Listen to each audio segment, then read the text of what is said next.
You know how when you're drunk, you don't think you're as drunk as you are? You will repeatedly say to all your friends that are worried about you, I'm fine, I'm fine, I'm fine, I'm not drunk, right? And they can clearly see that you are drunk. And when you wake up in the morning, you'll be like, man, I was so wasted. But at the time, you don't see it. And part of the reason you don't see that you're drunk, or you can't see it at the time, is because the thing itself, the thing that's judging your drunkenness, is itself drunk. That's obvious, right? But let's apply that to faulty or damaged or, mental illness in terms of thinking patterns. I'm speaking from personal experience with this one. I've got a diagnosis of borderline personality disorder or complex PTSD. It's very similar. In fact, there's a suggestion that it's basically the same condition. Women typically get diagnosed with BPD and men with complex post-traumatic stress disorder.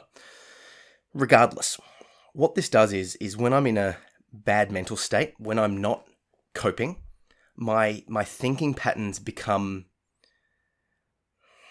not functional. They become very, very just bad. Like I don't have the words to explain it other than I'm not thinking logically. I'm not thinking rationally. There's a lot going on. Let me break this down for you. There's a couple of things that will typically happen. There's a aspect of black and white thinking, i.e. it's either this or that. Very diametric. They're either awesome or they're terrible. They're either being lovely or they're being, rude or, vindictive.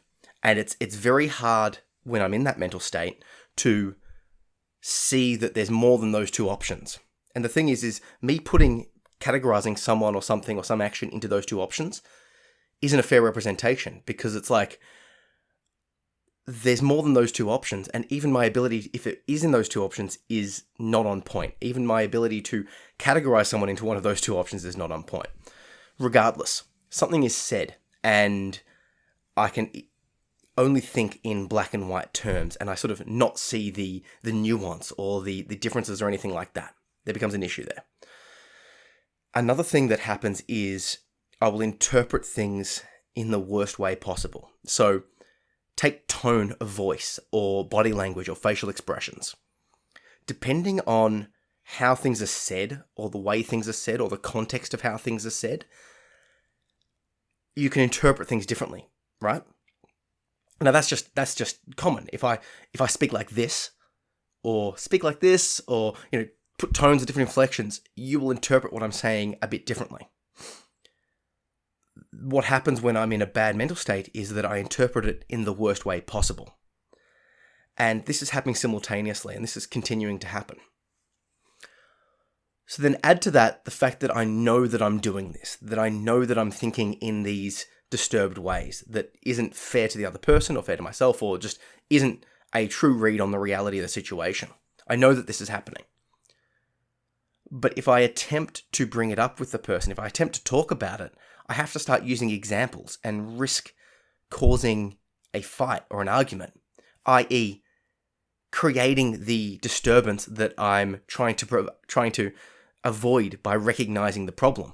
So there's this trapped feeling, this feeling of like, well, I'm interpreting things wrong. I know I'm doing that, but it feels very much like they are being rude to me, but I can't break out of this. And if I bring it up, then they'll think that I'm attacking them. And I sort of am attacking them because I know that I'm going to be saying things that are unfair. But unless I bring it up with them, I can't untie this knot. It's a mess. And it's very trapping. When I'm in this mental state, it's like I shut down because I don't want to open up. I don't want to talk, because if I start talking, I'll inevitably bring back stuff or be rude in a way. The problem is it leaves me now going, maybe I can't trust my initial reaction.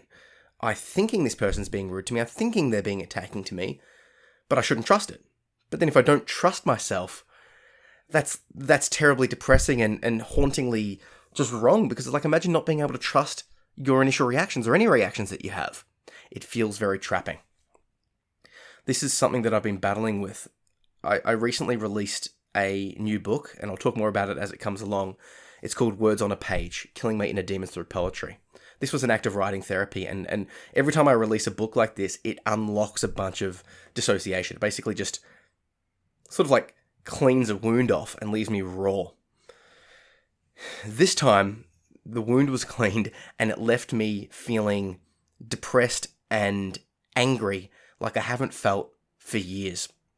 And then on top of that, these issues came to mind, these BPD thoughts, for lack of a better expression.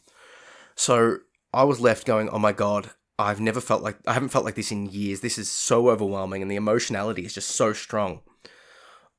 I felt trapped for like a couple of weeks. And if you've been following me on social media, you'll see the stuff that I've been talking about over these last couple of weeks. Lots of pain. I haven't been able to exercise. I've just been feeling just angry. And angry in a way that just feels primal, like I'll never feel calm again. Angry at the people from my past, angry at myself, trapped, confused. But then also trapped further because I know that if I start talking about the stuff that I'm feeling, I'll bring up the past anger and apply it to the person that I'm currently talking about, right? So it's this massive trap. So, how do I deal with it? How did I deal with it? The prime thing that helps me is meditation, is mindfulness, is becoming present in the moment. Because what I realized, and this is through talking with my partner, she was like, perhaps that whole, BPD thoughts, the black and white thinking, the feeling trapped, the thinking the worst, the misinterpreting tone, the anger, the rage, all that sort of stuff is an expression of being triggered by the past. Now, I've gone through a couple of significant triggers recently, and when I started looking at those symptoms from the mindset of being triggered, it started to make a lot of sense. Because when I'm being triggered, my brain just sort of spirals out of control. So when I say I'm meditating, it helps me to step back and sort of see a bit more of the reality of what's actually happening, as opposed to what my brain is thinking is happening. But then comes another problem. It's like, well, I can see that it's happening, but it's like I'm over here and my brain's over here, and it's sort of like, this distance, but my brain keeps sort of slipping back into this negative mindset. It's like I'm sort of seeing that I'm doing it and I'm aware that I'm doing it, and that enables me to just sort of like, okay, guys, like, okay, to my partner or to the people around me, like, hey, I am not feeling that great. Like, I'm really need to let you know that this is how I'm feeling and this is what will probably happen, i.e. explaining the knot that I'm finding myself in and that I can't get myself out and that I'm afraid to talk about it because I don't want to cause arguments, and saying that I will cause arguments and it's not my intent and all of this sort of stuff. Okay, so now I can explain that. That helps to alleviate some of that burden on other people. What I do realize, and what does help, and if you've got someone in your life that can give this to you, love and hugs. Talking about it and trying to deconstruct that knot with words and logicking and all this sort of stuff doesn't make sense. My brain shuts down. The ability to talk shuts down. And this is a common factor with post-traumatic stress disorder. You lose the ability to move and you lose the ability to talk, like biologically, as in those parts of the brain shut down. So talking through doesn't work because you're also, when they're talking, you're misinterpreting tone, you're feeling accused. It's a mess. So what does work? Just hugs and love. just hands on the heart, hand on the head, and just 5, 10, 20 minutes of just hugs. What also helped was when my partner said to me, it's okay to feel emotions. It's okay to feel sad. It's okay to sit with those thoughts, and you should. And then I suggested, well, like, that's scary to me. And she's like, well, yeah, but you're probably more afraid of the act of doing it than the actual emotionality that will come out. She's like, go and sit on the couch. Go and lay on the couch and just sit there and cry. You'll probably be there for less than 20 minutes. Just do it. So I did. And I sat on the couch and felt my emotions. And then 5 minutes later, I felt better. And this comes back to the meditation. I've realized when I turn and look at the emotions, when I feel them, when I sit with them, it's okay. It hurts at the time, but it feels better. It's a release that has to happen. I've realized that for whatever reason, from my past, I've felt like I've always had to be strong and not show emotions and just hold it in. That helped me at the time, but now it's coming back to bite me. So I've learnt that I need to do a couple of things. Number 1, feel the emotions, let it out, and it's okay. Number 2, express to the people around me that, like, hey, I'm not always going to be strong. And they know I'm not going to be strong because I'm great until I'm not, right? A far better approach would be to just, manage the emotions as I'm going, as opposed to being fine, massive crash, fine, massive crash. That's a terrible way to live. So I've realized that I'm going to be embracing the negativity a little bit more and sort of letting it out on a day-to-day basis. And I've also realized that I don't just sit and relax enough. I don't chill. I don't just enjoy myself.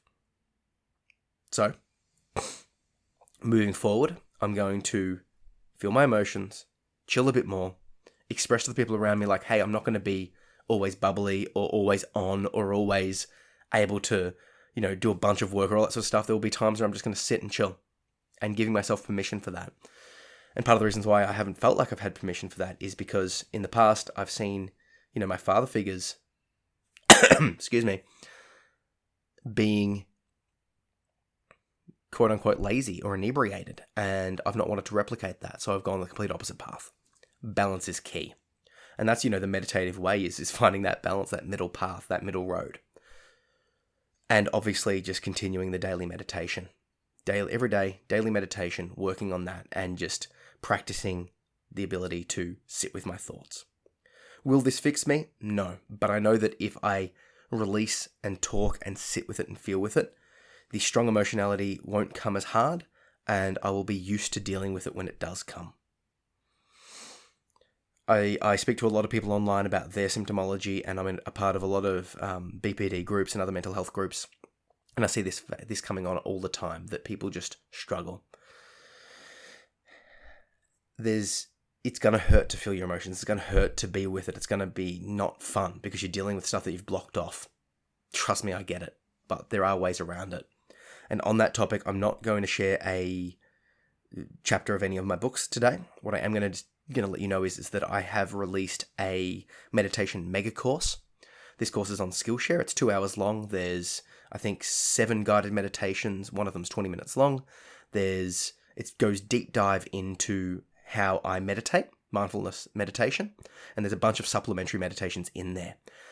If you click the link that I'll put into the show notes, you'll get 2 months free access, so you can watch the course, sign up, and then cancel if you don't want to stay on board. But I do encourage you to stay on board because I've got maybe, I think, 13 to 14 Skillshare courses up.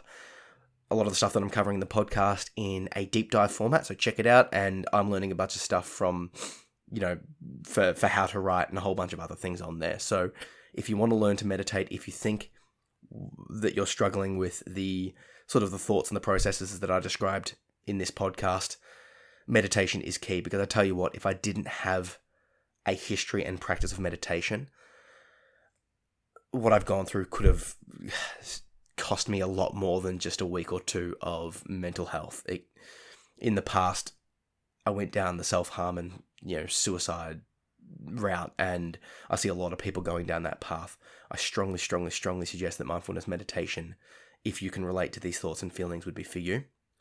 Alongside exercise, alongside talking therapy, of course, and medication if you need it, but it's something that you can do daily to start working on that. So if you're interested, meditation mega course and a bunch of other stuff that I've got out there, click the link down below, 2 months free access. So there's really no reason not to sign up. And on a side note, if you're liking what I'm doing here, it's a great way to support what I'm doing, because all of the minutes watched gives me a little bit of a kickback. That gives me a bit more time to be able to make more podcasts, blogs, videos, Skillshare courses, all of that sort of stuff. So help me out, help yourself out.